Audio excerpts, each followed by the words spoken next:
Hey everyone, it's Chris. Let's do a Bible reading challenge together this year. Ever wanted God's peace to be with you 24/7? Or find answers to life's big questions? The Bible can change your life, and we're doing it together. Check out the description below for a free PDF with a daily reading checklist to keep you on track from January to December. Let's keep going with Exodus today, from chapters 21 to 24. Exodus 21. These are the laws you are to set before them. If you buy a Hebrew servant, he is to serve you for 6 years. But in the 7th year he shall go free, without paying anything. If he comes alone, he is to go free alone. But if he has a wife when he comes, she is to go with him. If his master gives him a wife and she bears him sons or daughters, the woman and her children shall belong to her master, and only the man shall go free. But if the servant declares, I love my master and my wife and children and do not want to go free, then his master must take him before the judges. He shall take him to the door or the doorpost and pierce his ear with an awl. Then he will be his servant for life. If a man sells his daughter as a servant, she is not to go free as male servants do. If she does not please the master who has selected her for himself, he must let her be redeemed. He has no right to sell her to foreigners, because he has broken faith with her. If he selects her for his son, he must grant her the rights of a daughter. If he marries another woman, he must not deprive the first one of her food, clothing, and marital rights. If he does not provide her with these 3 things, she is to go free, without any payment of money. Anyone who strikes a person with a fatal blow is to be put to death. However, if it is not done intentionally, but God lets it happen, they are to flee to a place I will designate. But if anyone schemes and kills someone deliberately, that person is to be taken from my altar and put to death. Anyone who attacks their father or mother is to be put to death. Anyone who kidnaps someone is to be put to death, whether the victim has been sold or is still in the kidnapper's possession. Anyone who curses their father or mother is to be put to death.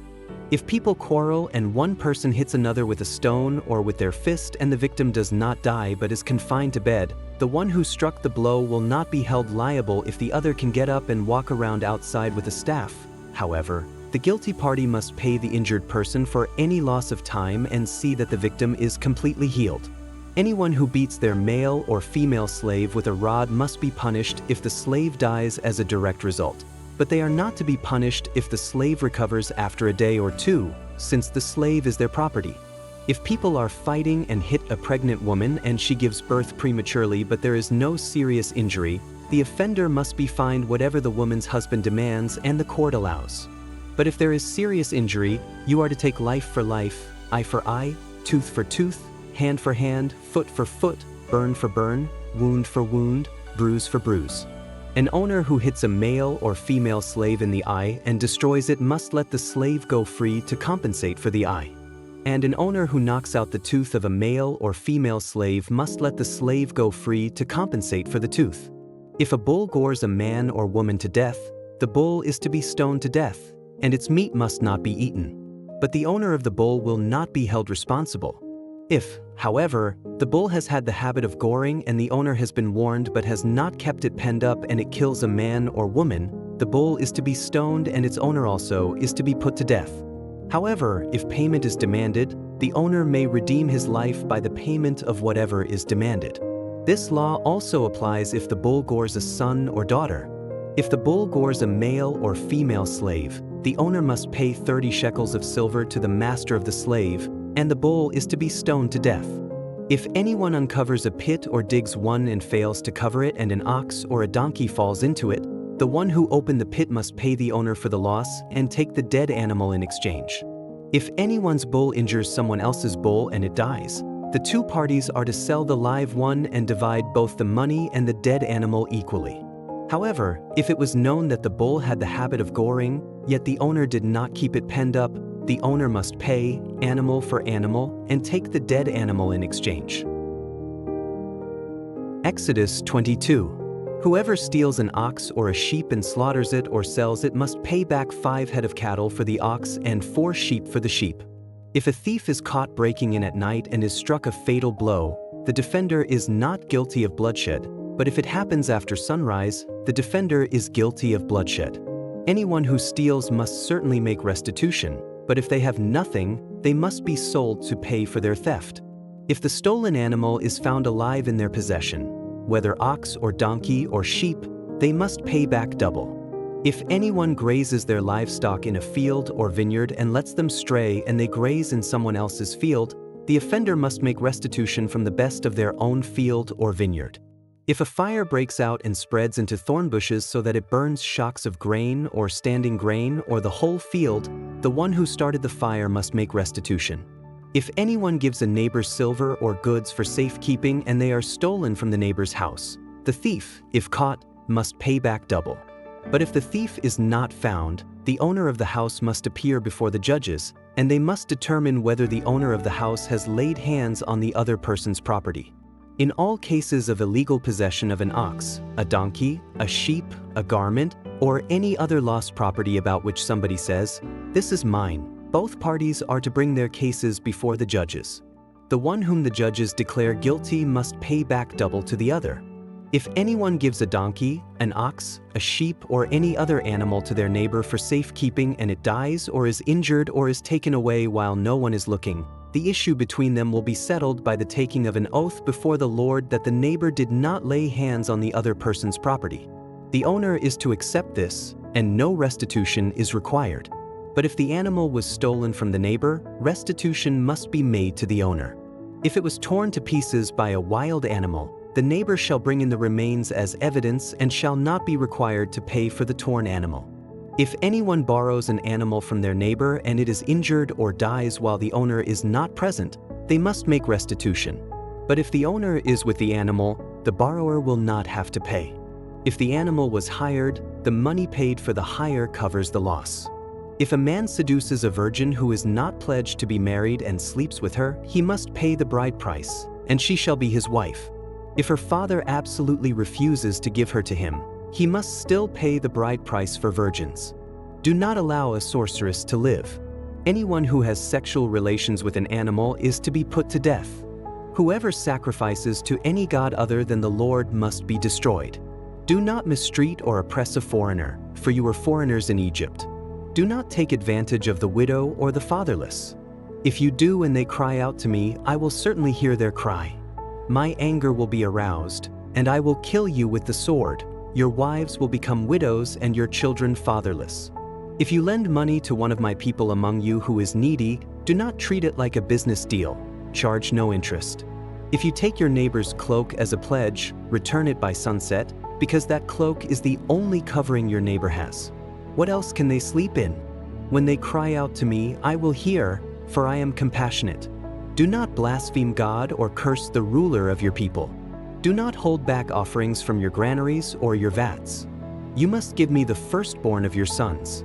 Do the same with your cattle and your sheep. Let them stay with their mothers for 7 days, but give them to me on the 8th day. You are to be my holy people.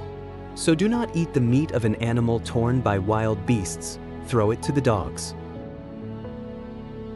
Exodus 23. Do not spread false reports. Do not help a guilty person by being a malicious witness. Do not follow the crowd in doing wrong. When you give testimony in a lawsuit, do not pervert justice by siding with the crowd, and do not show favoritism to a poor person in a lawsuit. If you come across your enemy's ox or donkey wandering off, be sure to return it. If you see the donkey of someone who hates you fallen down under its load, do not leave it there, be sure you help them with it. Do not deny justice to your poor people in their lawsuits. Have nothing to do with a false charge and do not put an innocent or honest person to death, for I will not acquit the guilty. Do not accept a bribe, for a bribe blinds those who see and twists the words of the innocent. Do not oppress a foreigner. You yourselves know how it feels to be foreigners because you were foreigners in Egypt. For 6 years you are to sow your fields and harvest the crops, but during the 7th year let the land lie unplowed and unused. Then the poor among your people may get food from it, and the wild animals may eat what is left. Do the same with your vineyard and your olive grove. 6 days do your work, but on the 7th day do not work, so that your ox and your donkey may rest, and so that the slave born in your household and the foreigner living among you may be refreshed. Be careful to do everything I have said to you. Do not invoke the names of other gods. Do not let them be heard on your lips. 3 times a year you are to celebrate a festival to me. Celebrate the festival of unleavened bread. For 7 days eat bread made without yeast, as I commanded you. Do this at the appointed time in the month of Aviv, for in that month you came out of Egypt. No one is to appear before me empty-handed. Celebrate the festival of harvest with the first fruits of the crops you sow in your field.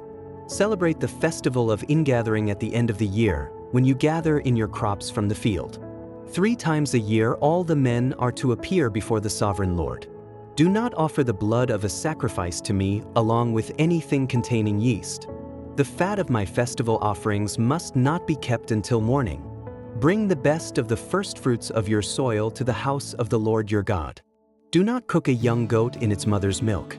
See, I am sending an angel ahead of you to guard you along the way and to bring you to the place I have prepared. Pay attention to him and listen to what he says.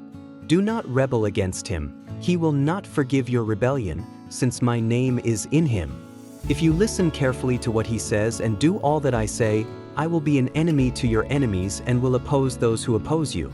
My angel will go ahead of you and bring you into the land of the Amorites, Hittites, Perizzites, Canaanites, Hivites and Jebusites, and I will wipe them out.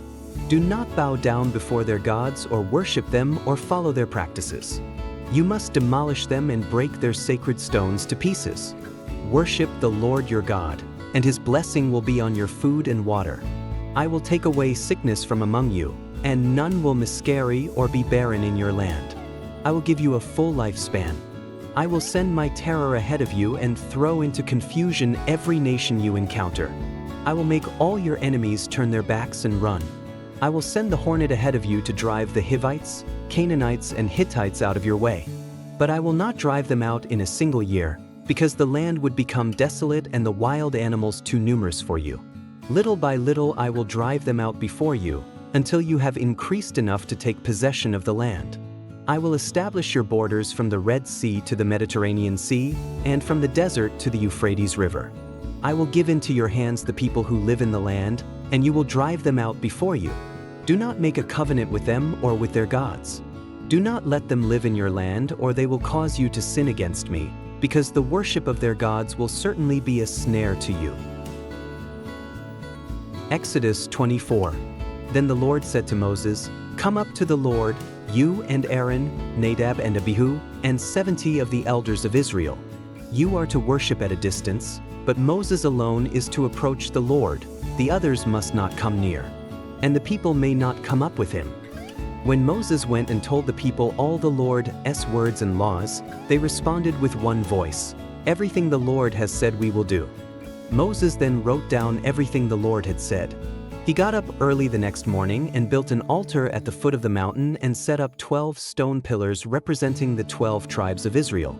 Then he sent young Israelite men, and they offered burnt offerings and sacrificed young bulls as fellowship offerings to the Lord. Moses took half of the blood and put it in bowls, and the other half he splashed against the altar. Then he took the book of the covenant and read it to the people. They responded, "We will do everything the Lord has said, we will obey."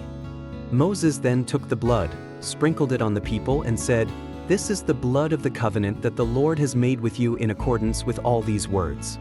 Moses and Aaron, Nadab and Abihu, and the 70 elders of Israel went up and saw the God of Israel. Under his feet was something like a pavement made of lapis lazuli, as bright blue as the sky. But God did not raise his hand against these leaders of the Israelites. They saw God, and they ate and drank. The Lord said to Moses, "Come up to me on the mountain and stay here, and I will give you the tablets of stone with the law and commandments I have written for their instruction." Then Moses set out with Joshua his aide, and Moses went up on the mountain of God. He said to the elders, "Wait here for us until we come back to you. Aaron and Hur are with you, and anyone involved in a dispute can go to them." When Moses went up on the mountain, the cloud covered it, and the glory of the Lord settled on Mount Sinai. For 6 days the cloud covered the mountain, and on the 7th day the Lord called to Moses from within the cloud. To the Israelites the glory of the Lord looked like a consuming fire on top of the mountain. Then Moses entered the cloud as he went on up the mountain. And he stayed on the mountain 40 days and 40 nights. Ready to dive even deeper into the Bible? I've got a complete course for you to explore every book from cover to cover. Check out the link in the description. Share this journey with your loved ones. God's Word is for everyone.